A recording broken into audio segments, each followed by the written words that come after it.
Сәлем достар, менің каналыма қош келдіңіздер. Бүгін мен дәмі балмұздақтың дәміне ұқсайтын сүтті қыз атты торт жасайтын боламын. Егер де сіз бұрын соңды торт жасап көрмеген болсаңыз, осы рецептімен бір жасағаннан өте керемет дәмді болып шығатын болады. Міндетті түрде видеоны соңына дейін қарап, менің каналыма тіркеліп, лайк басып, комментарий жазуды ұмытпаңыз. Ал енді тортымызды жасауға кірісеміз.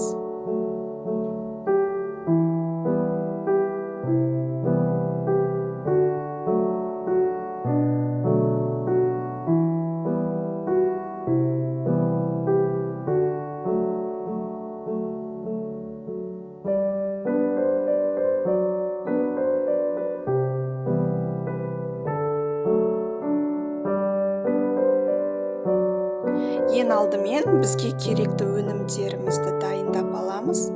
Астында описанияда қалдыратын боламын рецептіні. Жасалу жолын видеоны соңына дейін қарап қана көре аласыздар. Менімен бірге болыңыздар. Ыдысымызға сгущенкамызды саламыз. Үстінен ванильный сахар 1 шай қасық. Және де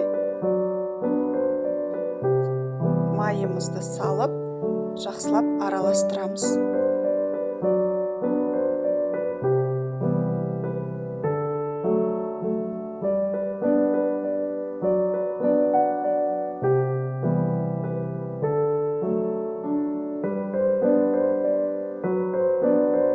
Ендігі кезекте 3 жұмыртқамызды жарып саламыз. Үстіне шым-шым тұзымызды сеуіп, ұнымызды салып, үстінен ұн қопсытқыш салуды ұмытпаймыз. Жақсылап араластырып отырамыз.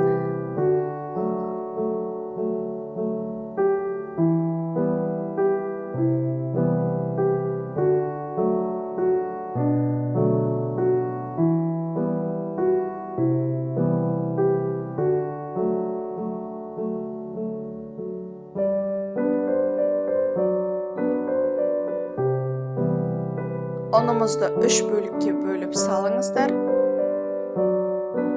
Аз-аздан салып араластырсаңыздар, жақсы араласатын болады.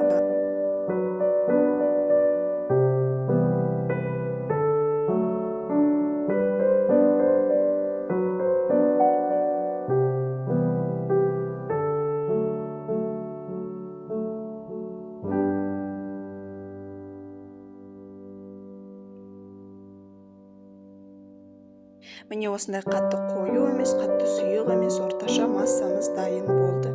Ендігі кезекте пісіруге кірісеміз. Мендегі 20 сантиметрлік формаға осылай пісіретін салатын қағазымызды осылай белгілеп аламын.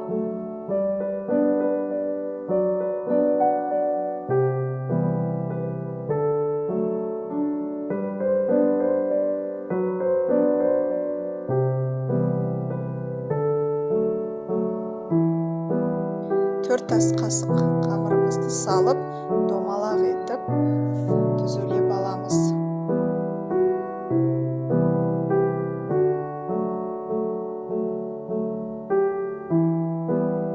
Менде 10 корж шықты осы рецептімен.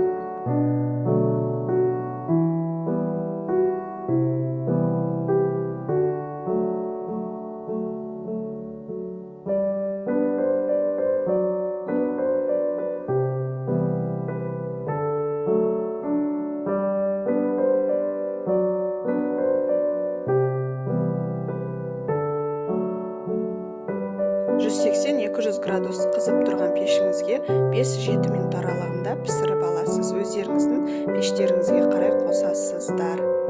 Мінекей, менің корждарым дайын болды. Енді 18 сантиметр етіп, барлығын бірдей етіп кесіп аламын. Кольцаның көмегімен.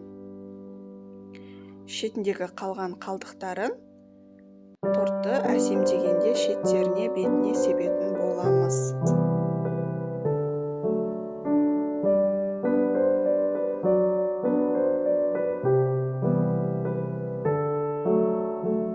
Ендігі кезекте кремін жасайтын боламын. Ол үшін салқын сливкімізді ыдысымызға құйып 2 минут аралығында миксерлейміз.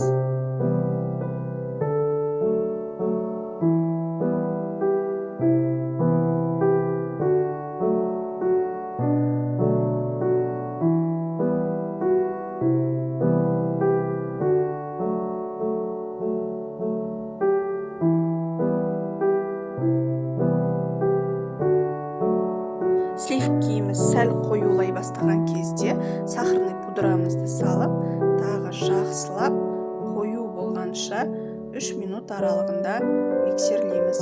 Мінекей менде осындай масса дайын болды.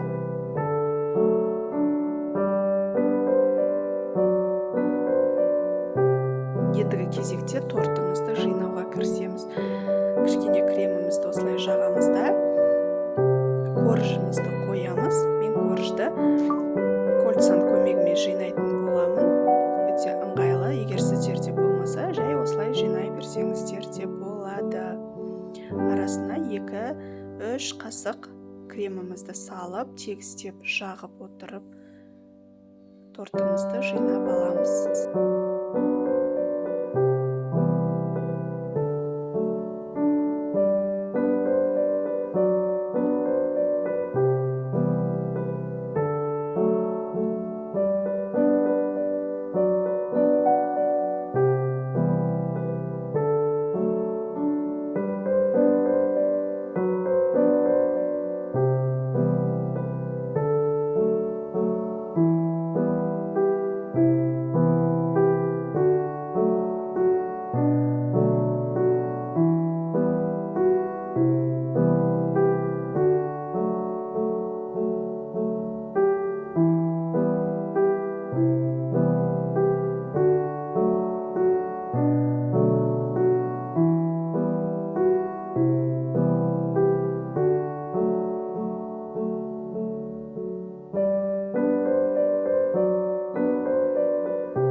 Тортымды жинап болдым. Енді кольцомды алып саламын. Мінекей осындай бір тегіс әдемі болып шығатын болады.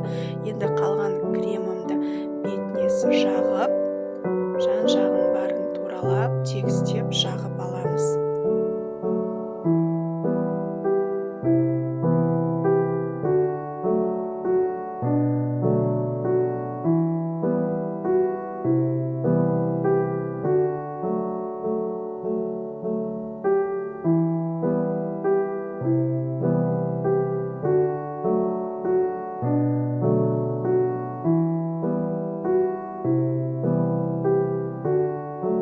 Корждарды майда етіп ұсақтап аламыз, және де тортымыздың жан-жағына осылай жағып шығамыз.